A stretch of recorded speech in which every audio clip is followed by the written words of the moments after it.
दोस्तों नमस्कार। यूपी की 9 विधानसभा सीटों पर 13 नवंबर को वोट पड़ने वाले हैं और इस समय नॉमिनेशन फाइल हो चुके हैं सबके। और नॉमिनेशन फाइल होने के बाद नामांकन पत्रों की जांच हो चुकी है। अब देखने वाली बात यह है कि समीकरण क्या है, माहौल क्या है, हालात क्या हैं, चल क्या रहा है। हम इस पर चर्चा करेंगे वरिष्ठ पत्रकार राजेश शर्मा जी से। और राजेश भाई साहब, आपका स्वागत है। आज हम शुरुआत करेंगे करहल से। जी जी। तो करहल चूंकि हॉट सीट है, मीरापुर के बाद सबसे ज्यादा निगाहें अगर किसी की लगी हैं तो करहल पर लगी हैं, क्योंकि वहां एक ही परिवार के दो लोग चुनाव मैदान में हैं, अलग अलग पार्टी के टिकट पर। करहल से अखिलेश यादव जी ने अपने भतीजे तेज प्रताप को मैदान में उतारा है, तो भारतीय जनता पार्टी ने उनके बहनोई अनुजेश प्रताप को चुनाव मैदान में उतार दिया है। तो ये घर के भीतर बगावत जैसी स्थिति बनी है। जिस तरह से अपर्णा को बीजेपी तोड़ने में कामयाब हुई थी, ठीक उसी तरह से अनुजेश को तोड़ लिया है।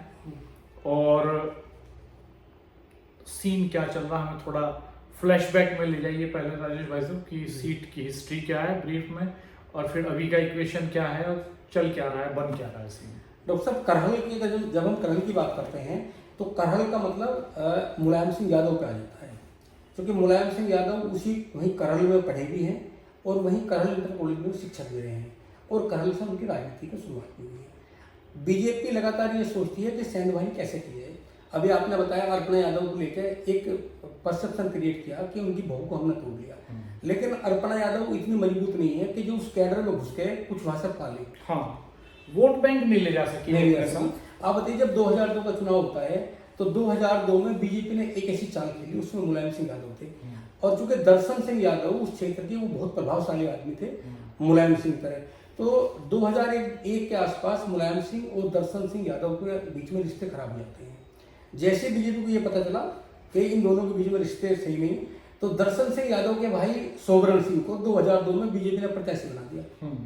अच्छा, उसमें क्या प्रत्याशी बना दिया तो मुलायम सिंह यादव इसलिए हल्के में ले गए, बोले ये कुछ नहीं होगा, क्योंकि उससे पहले वो मुख्यमंत्री रह चुके थे 2 बार। अब जैसे ही वो आया तो पता, जब मतदान के बाद जब रिजल्ट आया तो पता चला कि सोबरन सिंह जीत गए और सब कैंडिडेट हार गए। पहली बार झटका लगा। लेकिन मुलायम सिंह वो इतने तेज थे, वो मतलब राजनीति सियासी बड़े, वो बड़े, उन्हें लगा कि ठीक है। उन्होंने इस पर रिएक्शन नहीं किया, उन्होंने दर्शन सिंह यादव पे कोई कमेंट नहीं किया। लगभग 4 साल तक ये चलता रहा और सोबरन पे कभी ये नहीं किया कि भाई वो उनकी सीट थी, यहाँ क्या हो गया। जैसे ही 2007 का चुनाव आने को होता है तो लगभग 7-8 महीने पहले एक फंक्शन होता है दर्शन सिंह यादव के परिवार में, बिना बुलाए, क्योंकि खटास थी बीच में, बिना बुलाए मुलायम सिंह जी का पूरा परिवार उनके कार्यक्रम में चला जाता है। और जब वहाँ जाता है तो दर्शन सिंह को पता है कि देखो बिना बुलाए आए हैं, वहीं से वो रिश्ते जुड़ जाते हैं। और उस प्रोग्राम के 4-5 दिन बाद सोबरन यादव दर्शन यादव मुलायम सिंह के पास आते हैं, बोले बताओ क्या करना है। बोले अब आपके साथ रहेंगे, और वो वही बीजेपी से रिजाइन कर देते हैं। और चूंकि इस बीच में समय कम था, चुनाव दोबारा नहीं हो सकता, लोक चुनाव लगभग 7-8 महीने का समय बचा हुआ था, होता भी नहीं इस बीच में, मिनिमम 6 महीने का समय होता है। तो चुनाव नहीं हुआ, वो आगे इधर उठ गया और फिर सोबरन सिंह आज तक नहीं गए। 2007 में फिर मुलायम सिंह ने बड़ा डील किया, सोबरन यादव को इस सीट से प्रत्याशी बना दिया। और वो जो है फिर जब प्रत्याशी बनते हैं, क्योंकि मैं इसलिए थोड़ा लिखावट रखता हूँ कि कई बार ऐसा है कि कई बार याददाश्त भरोसे की चीज नहीं है। ऐसा ना कि जब हम बोलते हैं कहीं, अगर एक शब्द हमारे मुंह से गलत निकल गया अनजाने में या गलतबाजी में, तो गलत होता है। गलतियां होती भी हैं, लेकिन याददाश्त वो भरोसे की चीज भी नहीं है, तो इसलिए हमें रिकॉर्डेड चीजें रखनी चाहिए। बिल्कुल बिल्कुल। तो डॉक्टर साहब, ऐसा हुआ कि इस बार क्या किया बीजेपी ने, धर्मेंद्र यादव हैं जो आजमगढ़ के सांसद भी हैं, उनके सगे बहनों अनुजेश प्रताप यादव हैं, उन्हें इस बार बीजेपी ने तोड़ दिया और बीजेपी ने अपना प्रत्याशी बना दिया। जबकि तेज प्रताप यादव उनके भतीजे हैं अखिलेश यादव के, इन्होंने वहाँ अपना प्रत्याशी बनाया। हालांकि अभी तक अगर हम करहल सीट की बात करें या उसके इतिहास की बात करें तो वहाँ आज भी सबसे ज़्यादा जो पॉपुलेशन और वोट बैंक है वो अभी यादव वोट बैंक सबसे ज़्यादा है। हालांकि अब वहाँ जो शाक्य वोट है, शाक्य वोट वहाँ तय करता है कि जीत हार किसके पक्ष में होगी। लेकिन अभी चाहे लोकसभा चुनाव की बात हो, चाहे 2022 के चुनाव की बात हो, अभी यहाँ अगर हम बात करें तो सोबरन सिंह जो है वो 2017 में जब चुनाव लड़ते हैं तो 2017 में भी वो बड़ी ताकत के साथ में, चूंकि उनके सामने रामा साक्य होती है और उससे बड़े अंतर से वो जीतते हैं। 3 बार असल में, उससे पहले 2012 में भी फिर वो चुनाव लड़ते हैं। 2022 में खुद सोवरन सिंह कहते हैं अखिलेश यादव जी कि आप करल से चुनाव लड़िए। उसके पीछे का होता, बोले उत्तर प्रदेश में आप रहोगे, उत्तर प्रदेश की विधानसभा में रहोगे तो बहुत सारे मुद्दे उठाओगे, इस पार्टी उनके कहने पर चुनाव भी लड़ा।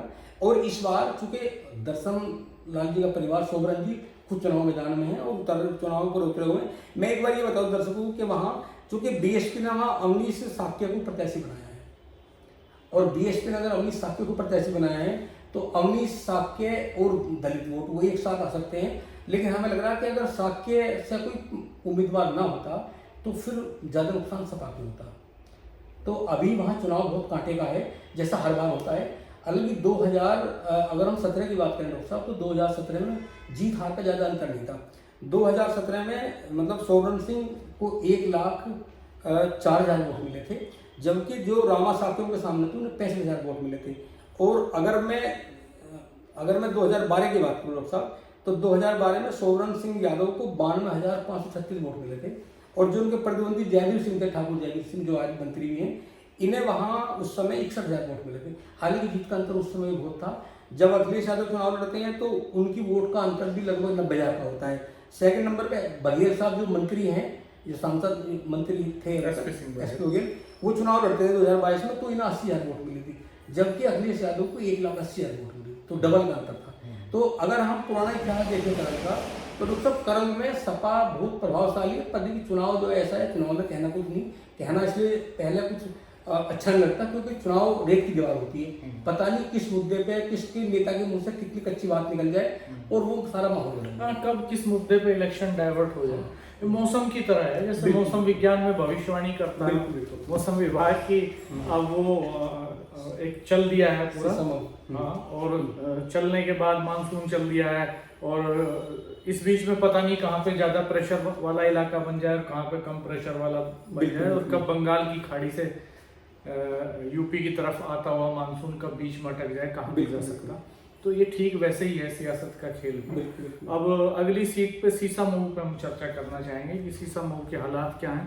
करहल में भी रोचक मुकाबला है, बिल्कुल, और परिवार के भीतर ही जंग फंसी है। हालांकि परिवार के भीतर जब आमतौर पर जंग होती है तो जातियां जो है, जातियों की टेंडेंसी है कि वो ज्यादा सशक्त नेताओं को पसंद करती रही। जी, सीसामऊ में क्या चल रहा है डॉक्टर साहब? सीसामऊ जो कानपुर की सीट है, ये जब 2008-9 में परिसीमन हुआ तो 2012 में पहली बार सीसामऊ सीट बनी, और चूंकि यहाँ मुस्लिम जो मतदाता हैं उनकी संख्या अधिक है। मैं एक बार बता दूं, इस बार जो उपचुनाव है वहाँ बीजेपी ने सुरेश अवस्थी को मैदान में उतारा है। हालांकि सुरेश अवस्थी बीजेपी से अब से पहले भी 2 बार प्रत्याशी बन चुके हैं, लेकिन उन्हें हार का सामना करना पड़ा। और इस बार समाजवादी पार्टी, क्योंकि इरफान सोलंकी अयोग्य ठहराया गया, इसलिए कि एक मामला कुछ घर जला दिए गए थे, उसमें उन्हें आरोपी माना गया, तो उन्होंने विधायकों को अयोग्य घोषित कर दिया था। तो इस बार उनकी पत्नी नसीम सोलंकी वो चुनाव मैदान में एसपी की ओर से, और बीजेपी ने सुरेश अवस्थी को उतारा है, जबकि आजाद समाज पार्टी ने उन्होंने चंद्रबाबू आजाद को वहाँ प्रत्याशी बनाया है। बीएसपी ने वहाँ वीरेंद्र कुमार शुक्ला हैं, इन्हें जो है मैदान में उतारा है। तो आप देखिए कि वहाँ 2 ब्राह्मण मैदान में हैं, एक बीजेपी से है, एक बीएसपी से है। और जहाँ तक इरफान सोलंकी की बात है, मैं 2012 की सीट की बात करूँ तो 2012 में इरफान सोलंकी यहाँ से विधायक बने गए। वो विधायक बने थे, उनके सामने हनुमान स्वरूप मिश्रा बीजेपी से चुनाव लड़े थे, और वो लगभग 20,000 वोट से जीत गए थे इरफान सोलंकी जी। जब 2017 का चुनाव आया तो तब फिर इरफान सोलंकी चुनाव मैदान में थे, और बीजेपी ने उस समय सुरेश अवस्थी को मैदान में उतारा था। तो यहाँ भी लगभग 8,000 वोटों से इरफान सोलंकी जीत गए थे। जब 2022 का चुनाव आता है तो 2022 में भी इरफान सोलंकी चुनाव लड़ते हैं सपा की ओर से, और भाजपा उस समय सलील विश्नोई बीजेपी के नेता उन्हें चुनाव मैदान में उतारती है, लेकिन सलील उसमें भी लगभग 13,000 के अंतर से वो हार जाते हैं। अब ये उपचुनाव है, उपचुनाव में इरफान सोलंकी की वाइफ है नसीम सोलंकी, उस पर एसपी ने दांव चलाया। अब देखना यह है कि क्योंकि अगर 2012 की बात करें, 17 की बात करें, 22 की बात करें, तो जो जीत का अंतर है इरफान सोलंकी का वो लगातार कम होता गया है। तो वहाँ भी चुनाव टाइट है, और बीजेपी के बड़े धुरंधर डिप्टी मुख्यमंत्री ब्रजेश पाठक को उन्हें लगाया भी गया है बीजेपी प्रत्याशी सुरेश अवस्थी की ओर से। सपा की भी एक पूरी वीटो पावर है, बसपा के बड़े नेताओं ने मोर्चा संभाल रखा है। आजाद समाज पार्टी के नेता चंद्रशेखर आजाद अभी 15 दिन पहले वहाँ गए थे, माहौल तैयार किया, वहाँ भी बहुत बड़ा मुकाबला है। क्योंकि ये सीट 3 बार से सपा के पास है लगातार। हाँ, ये मुश्किल है सीट है, आसान सीट नहीं होगी इस समूह बीजेपी के लिए। और करल की तरह ही है, करल पे भी लगातार समाजवादी पार्टी का होल्ड चला आ रहा है। कुंदरकी पे हम एक वीडियो हमने किया ही था, कुंदरकी पे लगातार समाजवादी पार्टी का होल्ड 2012 से चला आ रहा है। तो इस मजवा पे क्या तस्वीर है? मजवा से पहले हम चर्चा करना चाहें कुंदरकी पे तो वैसे हमने चर्चा कर चुके हैं, आप वो वीडियो देख सकते हैं। कुंदरकी एक ऐसी सीट है जो 2012 से लगातार समाजवादी पार्टी के पास है, और इस बार रामवीर सिंह को टिकट दिया बीजेपी ने वहाँ पे, और समाजवादी पार्टी ने मोहम्मद रिजवान में भरोसा जताया है। मुख्य मुकाबला तो इन्हीं 2 पार्टियों के भीतर होना है। और ये ऐसी सीट है 92 या 93 के बाद से जिसे बीजेपी अभी तक जीत नहीं पाई है, तो वो हार्ड नट है। इस बार क्रैक होता है कि नहीं होता है? 93 में एक बार सीट बीजेपी ने जीती थी वहाँ, एक बार 93 में बीजेपी सीट जीती थी। और डॉक्टर साहब वहाँ 2002 में भी एक बार मुकाबला हुआ, मोहम्मद रिजवान वहाँ उस समय सपा से जीते थे। 2002 की बात कर रहा हूँ। जब 2007 का चुनाव हुआ तो 2007 में बसपा से हाजी अकबर को मैदान में उतारा था। वहाँ हाजी अकबर चुनाव जीत गए थे और रामवीर सिंह चुनाव हार गए थे और रिजवान भी चुनाव हार गए थे। जब 2012 का चुनाव होता है तो फिर मुकाबला ठाकुर रामवीर सिंह रिजवान के बीच होता है। 2012 में भी 2012 में भी इरफान जो मोहम्मद रिजवान ने इन्हें हरा दिया था ठाकुर रामवीर सिंह को। और उसके बाद में पहली बार है 2012 के बाद में, क्योंकि 2022 में समाजवादी पार्टी ने जो सफी बर्क साहब थे, जो सांसद थे, उनके पोते को मैदान में उतारा था, जो आजकल सांसद है। ये इसी सीट से 2022 में विधायक बने थे कुंदरकी से जियाउर रहमान बर्क, और चूंकि खाली होगी तो इस बार फिर सपा ने फिर मोहम्मद रिजवान पर विश्वास किया है। सपा की ओर से मोहम्मद रिजवान है और भाजपा ने एक बार फिर ठाकुर रामवीर सिंह को मैदान में उतारा है। हालांकि मुकाबला काफी मुश्किल मुकाबले वाली सीट है बीजेपी के लिहाज से। अब खैर की बात करते हैं। खैर एक ऐसी सीट है जिस पर लगभग 1 लाख जाट मतदाता है और आरएलडी और बीजेपी का गठबंधन है। तो एक तरह से ये इनका लिटमस टेस्ट भी हो जाएगा इसमें। इस गठबंधन का परीक्षण जो है, असली जो है, वो मुझे लगता है खैर और मीरापुर में ही होगा। तो खैर में क्या सीन बन रहा है, वो किसके हिस्से की सीट है, कौन वहाँ जो है होल्ड पे रहा है? डॉक्टर साहब वहाँ 2022 में मैं अगर एक बार 2002 से पहले एक बार लेके चलूँ तो ये 2002 में ये सुरक्षित सीट नहीं थी। ये सुरक्षित सीट 2012 में हुई, जो 2012 का चुनाव आया। 2002 में ये बीएसपी के प्रमोद गौड़ इस सीट से जीते थे। और जब 2007 का चुनाव आया तो आरएलडी से चौधरी सतपाल सिंह यहाँ से विधायक बने थे। फिर जब 2012 का चुनाव आया तो ये सीट रिजर्व हो गई थी। यहाँ आरएलडी के भगवती प्रसाद सूर्यवंशी जीत गए थे 2012 में। और जब 2017 का चुनाव आया तो जो अनूप प्रधान वाल्मीकि है, ये पहली बार विधायक बने बीजेपी से। 2022 में भी अनूप प्रधान वाल्मीकि बीजेपी से बने। उसकी एक वजह है, एक वजह यह है कि वहाँ जाट वोटर बड़ी संख्या में है। जब बीजेपी और भाजपा गठबंधन होता है तब ये सीट बीजेपी आरएलडी के कोटे में चली जाती है। और जब वहाँ जब बीजेपी अलग होती है, उसका गठबंधन सपा या दूसरी पार्टी से होता है, तब बीजेपी इस सीट पर खाली आ जाती है। अब आप देखिए 2024 का जो लोकसभा चुनाव हुआ, अनूप प्रधान वाल्मीकि इसी सीट से विधायक थे और जब चुनाव का रिजल्ट आया तो इसी सीट से 1100 वोट से हार गए थे। तो हालांकि इस बार जो यहाँ बीजेपी ने सुरेंद्र दिलेर को उतारा है, वो भी पॉलिटिकल परिवार है, पुराना परिवार है राजनीति में, बीजेपी के कैडर के लोग हैं। यहाँ उन्होंने, क्योंकि बीजेपी के हिस्से में सीट है, तो सुरेश दिलेर यहाँ बीजेपी के प्रत्याशी हैं। समाजवादी पार्टी ने डॉक्टर चारुकैन को उतारा है। चारुकैन बहुत प्रभावशाली, वो भी पॉलिटिकल परिवार से है। और बीएसपी ने यहाँ डॉक्टर पहल सिंह को मैदान में उतारा है। अब डॉक्टर साहब देखना ये है, अगर 2024 के मेंबर ऑफ पार्लियामेंट के रिजल्ट की बात करें तो उस समय भी राहुल के गठबंधन में चुनाव हुआ मेंबर ऑफ पार्लियामेंट का, और अब जब उपचुनाव हो रहा है तो अब आरएलडी के उसमें हो रहा है। हम ये मानते हैं कि वहाँ जाट वोट प्रभावशाली होता है और वही तय करता है कि कौन जीत रहा है, कौन हार रहा है। अगर 2024 के चुनाव में गठबंधन के बाद भी अनूप प्रधान वाल्मीकि अपनी विधानसभा क्षेत्र से 1100 वोट से हार जाते हैं तो यहाँ कड़ा मुकाबला है। ये कहना बहुत मुश्किल है कि बीजेपी भारी होगी या सपा भारी होगी या बीएसपी भारी होगी। गाजियाबाद का क्या सीन है? जो एकदम पड़ोस की सीट है गाजियाबाद, वो शहरी सीट है, शहरी मतदाता वहाँ ज़्यादा है। डॉक्टर साहब यहाँ अगर हम गाजियाबाद की बात करें तो गाजियाबाद की ये सीट हालांकि 1993 के बाद में ये परंपरागत सीट लगभग हो गई थी। अगर हम 2007 को छोड़ दें 2012 को छोड़ दें तो 2012 में एक बार ये सीट बीएसपी के खाते में चली गई थी, या 2012 में सुरेश बंसल बीएसपी से चुनाव लड़े थे और वो जीत गए थे।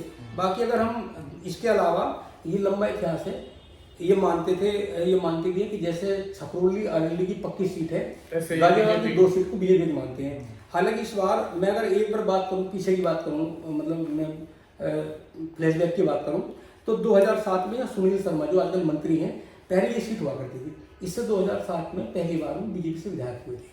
और फिर 2012 में ये सीट सुरेश बंसल बसपा के उम्मीदवार थे, उनके वो जीतने में कामयाब हुए थे। 2017 में अतुल गर्ग यहाँ से विधायक थे जो आजकल सांसद हैं। 2012 में दोबारा फिर टिकट दिया गया अतुल गर्ग साहब को, वो फिर विधायक बने और अब जनरल वीके सिंह का टिकट काटकर उन्हें मेंबर ऑफ पार्लियामेंट का टिकट दिया गया, वो सांसद बने, ये सीट खाली है। तो अब यहाँ बीजेपी ने संजीव शर्मा बीजेपी के पुराने नेता हैं और लगभग 17 साल पहले वो चुनाव लड़े थे बीजेपी से, तो बीजेपी ने इस बार यहाँ संजीव शर्मा को प्रत्याशी बनाया है। अगर हम एसपी की बात करें तो उन्होंने शिवराज सिंह जाटव को यहाँ अपना प्रत्याशी बनाया है और बीएसपी से यहाँ पीएन गन चुनाव मैदान में है। एमआईएम ने यहाँ रवि गौतम को प्रत्याशी बनाया है और जो एएसपी है उन्होंने सतपाल चौधरी को अपना प्रत्याशी बनाया है। हालांकि कांग्रेस ने कोई प्रत्याशी नहीं है, ये माना जा रहा था कि गाजा ये समाजवादी पार्टी कांग्रेस का गठबंधन होगा तो ये सीट कांग्रेस के कोटे में जाएगी, लेकिन ऐसा नहीं हुआ। अब चूंकि इस सीट पर प्रत्याशी सपा का होगा, लेकिन कांग्रेस का जो कैडर वोट है वो सपा के साथ होगा।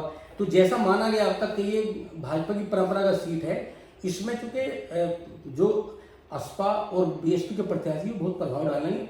अब ऐसा नहीं कह सकते कि एक तरफा यहाँ बीजेपी की जीत होगी, मुकाबला कड़ा होगा। लेकिन फिर भी ये तुलनात्मक रूप से बीजेपी के लिए थोड़ा सुरक्षित समझी जाती है और इतिहास इसका अतीत भी यही बताता है, तो उस मायने में बड़ी महत्वपूर्ण है। तो हमने वेस्टर्न यूपी की 4 महत्वपूर्ण सीटें आपसे चर्चा की, करल के बारे में चर्चा की, सीसामऊ के बारे में चर्चा की और यही महत्वपूर्ण सीटें हैं। मझवा सीट के बारे में भी थोड़ा चर्चा कर लेते हैं। लगे हाँ, मझवा में क्या चल रहा है? डॉक्टर साहब, मझवा में अभी ये पूरा सुर्खियों का बना हुआ, जो मझवा में बीजेपी के प्रत्याशी हैं सुष्मिता मौर्य, जब उनका नामांकन के दिन फॉर्म आया तो एक पूरी मीडिया में आया कि जो 9 प्रत्याशी बीजेपी की हैं सबसे ज़्यादा पैसे वाली मझवा सीट से बीजेपी की प्रत्याशी है। और चूंकि इनके सामने हालांकि सपा प्रत्याशी ज्योति बिंद है, ज्योति बिंद रमेश बिंद की सर बेटी हैं और बसपा प्रत्याशी में दीपक तिवारी है। वहाँ दरअसल क्या है कि जो वहाँ जो निषाद पार्टी जो संजय निषाद है, निषादों की सीट पर अच्छी खासी भूमिका होती है और वो हार जीत तय करते हैं कि इस बार जो कौन जीतेगा। और उनको सीट नहीं दी बीजेपी ने। हाँ, सीट नहीं दी, वह नाराजगी है और उसकी नाराजगी टोटल निषाद कई बार, क्योंकि वो तो इस सूबे के मंत्री भी हैं और बीजेपी के सह पार्टी भी हैं, तो वहाँ समाजवादी पार्टी ने जो ज्योति बिंद को उतारा है, वो अभी तक ये माना जा रहा है कि ज्योति बिंद वहाँ अभी तक प्रभावशाली प्रत्याशी है, लेकिन कह नहीं सकते। वो लोग इसलिए कहते हैं कि संजय निषाद कहीं ना कहीं उनकी नाराजगी है, कहीं ऐसा ना हो कि अगर निषाद समाज में जरा सी भी कहीं चूक हुई तो कुछ भी रिजल्ट आ सकते हैं। लेकिन मझवा बड़ी इस समय फेमस सीट है, जिस तरह पश्चिम उत्तर प्रदेश की मीरापुर सीट है और मध्य यूपी की करल सीट है, ऐसे ही पूर्वांचल की मझवा सीट इस समय सबसे हॉट सीट में है। तो दोस्तों, ये तस्वीर चल रही है इस समय। 9 सीटों पर उपचुनाव हो रहा है। मिल्कीपुर पर चुनाव अभी नहीं हो रहा है। मिल्कीपुर में एक रिट को लेकर मामला फंसा हुआ है। तो आप कमेंट बॉक्स में कमेंट करके ये जरूर बताते रहिएगा हमें कि क्या चल रहा है असल में। दरअसल यूपी में जो ये उपचुनाव हो रहा है, इसमें कांग्रेस ने फ्री हैंड दे दिया समाजवादी पार्टी को और सभी सीटों पर समाजवादी पार्टी को अधिकार दिया कैंडिडेट उतारने का। फूलपुर विधानसभा सीट पर भी चर्चा कर लेते हैं लगे हाथ। और वहाँ से फूलपुर ऐसी सीट है जहाँ से पंडित जवाहरलाल नेहरू सांसद भी रहे हैं, तो ये विधानसभा सीट है। तो फूलपुर का क्या सीन है? डॉक्टर साहब, फूलपुर में 2022 में प्रवीण पटेल वहाँ वो विधायक थे, है ना, और चूंकि अब वो सीट खाली हुई तो इस सीट पे एक तो इस बार ये है कि पूरा घमासान है। अभी जब सपा और कांग्रेस के बीच में थोड़ी कड़वाहट थी तो ये दावा था फूलपुर को लेकर कि यहाँ कांग्रेस अपना प्रत्याशी पाएगी। हालांकि ये कांग्रेस की परंपरागत सीट रही है, जैसा आपने बताया, ये तो सब कुछ है कि पंडित जवाहरलाल नेहरू पहले इस सीट से सांसद बनते थे, एमपी में जाते थे और यहाँ इनकी प्राथमिकता इस परिवार की है आज भी। तो हालांकि उन्होंने बड़ा दिल दिखाया और कुछ भी इनके बीच में अखिलेश यादव जी राहुल गांधी के बीच में क्या मतलब आपस में समझौता हुआ, उन्होंने कहा कि आप चुनाव लो। तो यहाँ बीजेपी ने दीपक पटेल को अपना प्रत्याशी बनाया है। इस विधानसभा में इस बार 19 प्रत्याशी मैदान में हैं जो नामांकन किए हैं। तो मैं एक बार बता दूं, सबके नाम बता दूं, इसलिए टाइट भी होगा। 19 प्रत्याशी। 19 प्रत्याशी। नहीं, 19 प्रत्याशियों का नाम तो ज्यादा हो जाएगा, वीडियो लंबा भी हो रहा मैं है, आपको क्योंकि 3-4 20 मिनट का वीडियो हो चुका है। मैं हमें 2-3 मेन प्रत्याशियों का, बीजेपी, एसपी। बीजेपी ने यहाँ दीपक पटेल को प्रत्याशी बनाया है, समाजवादी पार्टी ने यहाँ मोहम्मद मुर्तजा सिद्दीकी को बनाया है, और बसपा ने यहाँ जितेंद्र कुमार सिंह को बनाया है, जबकि आजाद समाज पार्टी ने यहाँ शाहिदा खान लेडी को प्रत्याशी बनाया है। और ये चुनाव भी, इस चुनाव में कहीं ना कहीं जो डिप्टी मुख्यमंत्री हैं केशव प्रसाद मौर्य, उनकी प्रतिष्ठा सीट पर बहुत दांव पे लगी हुई है। आपको याद होगा जब 2022 का चुनाव हुआ था तो पल्लवी पटेल के सामने डिप्टी मुख्यमंत्री केशव प्रसाद मौर्य हार गए थे। तो फूलपुर सीट की जिम्मेदारी उनकी है और ये उनकी प्रतिष्ठा से जुड़ी हुई सीट है। वो यहाँ से एमपी भी है। जी जी। तो वाकई मुश्किल मुकाबला बहुत है, जिसमें फंसी हुई है इस समय बीजेपी और समाजवादी पार्टी। ये दोनों ही दल इसलिए क्योंकि मुकाबला आमने सामने का जी जी हो रहा है लगभग। इसमें तो दोस्तों, हमने यूपी की इस तरह से 8 सीटें आपसे डिस्कस की हैं। 4 सीटें वेस्टर्न यूपी की और 4 सीटें जो है दूसरे हिस्सों की प्रदेश के। आप कमेंट, बाकी एक सीट बची है कटहरी, उसके ऊपर हम चर्चा करेंगे अगले वीडियो में, क्योंकि वीडियो थोड़ा लंबा हो रहा है। चैनल को देखते रहिएगा, सब्सक्राइब कीजिएगा, बेल आइकन प्रेस कर दीजिएगा। धन्यवाद, नमस्कार।